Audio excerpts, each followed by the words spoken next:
All right, roasting off these peppers will give them a fantastically developed flavor. Making a hot sauce with them will result in a hot sauce that tastes absolutely lip-smacking delicious. I highly recommend wearing gloves when you're working with habaneros. You don't want to get any habanero on your skin and touch your eye. It'll be just a super bad day for you. There's a couple ingredients that we're going to be using in this hot sauce. Habaneros is one, then we have red onions, and we have pineapple. So essentially it's going to be a habanero pineapple hot sauce.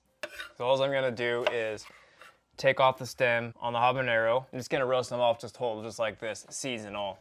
You could remove the seeds if you choose to do so, if you don't want your sauce to be super hot. So roasting off the peppers will slightly reduce the hotness on the peppers. Is something to keep in mind too. Also use a very sharp knife when you're cutting off habaneros. That way you're not pressing a dull knife into the pepper. You can release some of the water content that's in the habaneros, and if you splash on your face, get in your eyes, it'll be a very rough rest of your day. This one, you might be able to see that there is slight discoloration on the seeds. Those seeds are rotten, they're no good. Get rid of them. With a spoon, you can easily wedge that entire membrane out of there. One small red onion is gonna go in this next. So I just take both the ends off, cut it in half, take this outer paper layer off. I'm gonna take each section and cut it into thirds. Essentially, we're gonna end up with 6 pieces of onion. For the pineapple, take that top off, cut both ends off, that way you have a nice sturdy surface to work with. Nice smooth movements on your knife. I'm actually gonna only use half of the pineapple. The other half I'll save for the kids because they love pineapple. Just cut it up into pieces about the same size as I cut up the onions and the habaneros. Everything is pretty much all the same size. The theory is that they're gonna roast off and be done all at the same time. Into the bowl goes the pineapples, the peppers, the onions. Hit it with a little bit of oil, a nice pinch of kosher salt. So you start off with ingredients that taste just absolutely delicious. You will make a hot sauce that tastes absolutely just phenomenally, all right? Good ingredients, good cooking techniques, good food. Lay some parchment paper down on a baking sheet. That'll help for ease of cleanup. This is gonna roast off in the oven for about 1 hour, 400 degrees, okay? Just keep an eye on it. You definitely want them to be cooked all the way through, slightly caramelized, and just 4 garlic cloves. Gonna get a rough chop. Cut that root end off because those are really no fun to eat. Really, there's just a handful of other ingredients that go into the hot sauce.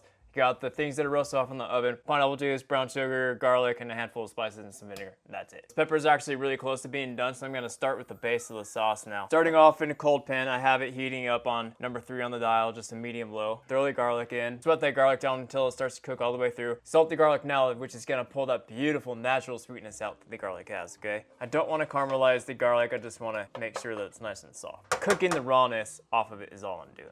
This overall will take about a minute and a half, being how big I cut up the garlic. The rawness has cooked off the garlic now, so I'm gonna add the spices. That's equal parts chili powder, paprika, and then a little bit of cumin. I'm putting the spices in now because I wanna cook the rawness off of them 10-15 seconds or so.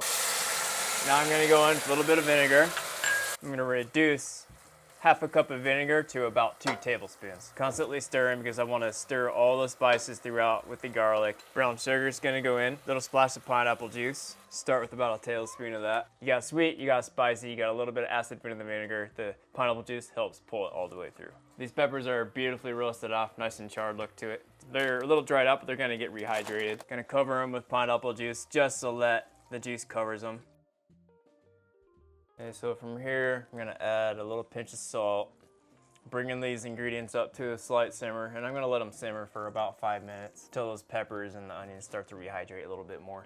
A little bit more black pepper. I'm just cooking until those pineapple pieces soften up just a little bit more. We're almost there. Normally when you simmer habaneros like this, it totally fumigates your house. This isn't actually that bad of a sauce to make. Being that you roasted it off, it kind of reduces that hotness that the pepper has, like I was explaining a little bit earlier. Has pineapple juice and it has other sweet aspects to it that really tone down how hot that pepper is. Look at that color. I love how that looks. That's so good. It's gonna taste good. It's gonna be a beautiful sauce. I'm cooking the pineapple down just so that I can pierce it with a fork easily and it doesn't have any kind of resistance to it. From here, I'm gonna kill the heat. Immersion blender is what I like to use at home, but if you have a high power blender, utilize that. Absolutely fine. Drop it in, let it rip. It's looking a little thick, so adding a little bit of water just so I can get the pureeing process going a little bit better. I want that whirlpool effect to go. Glass bowl, Fine mesh strainer. We want to strain this sauce out now, okay? This is a personal option right here. I choose to have smooth sauces, but if you want to have the pulp in there, absolutely fine. I'm envisioning chicken wings for this, barbecue chicken, roasted whole chicken, steak and eggs in the morning, you know, the list goes on and on and on. Small ladle just to kind of work the sauce through that fine mesh strainer. Has such a fine mesh on it that I'm not worried about pushing any pulp through it whatsoever. Plus I have a cool trick with that pulp I'll show you what to do with really quick too. And that's what you're straining through. So, cool trick that I learned with the pulp, dry it out on a sheet pan in a really, really low temperature oven. I'm saying about 190 degrees. Dry it out for about, I don't know, hour, 2 hours, something like that. Just keep an eye on it. You want it all the way dry. And if you have a spice grinder, then you grind up that dried off pulp, mix it with this little bit of salt. You got yourself a homemade seasoned salt right there. So it kind of depends on what you want to do with your sauce. If you plan on using it in the next 2 weeks, this will stay perfectly fine in the refrigerator. If you want it for more of a prolonged period of time, say 3 months, then check the acidity level on it. And you want it to be about 3.5 to 3.8. If you want to add a little bit more acid to it, do add a little bit of vinegar to it. Keep in mind that that will change the flavor profile just ever so slightly, okay? It makes it more shelf stable. Let's see if we could avoid making a fat mess. I should probably use a funnel for this. Who would I be if I didn't try my own hot sauce, right? Just a little drop. Holy shit, that's hot. It definitely has a nice little kick to it, all right? Nice sweetness from the pineapple and the pineapple juice. I could taste the vinegar a little bit. Has a nice hit of garlic. The onions just kind of have a nice little flavor balance in there. It's just a fantastic sauce. I'm thinking roasted chicken, I'm thinking chicken wings, I'm thinking steak and eggs. Let me know in the comments what you'd like to use hot sauce on. We might do a video on that, and we'll go from there.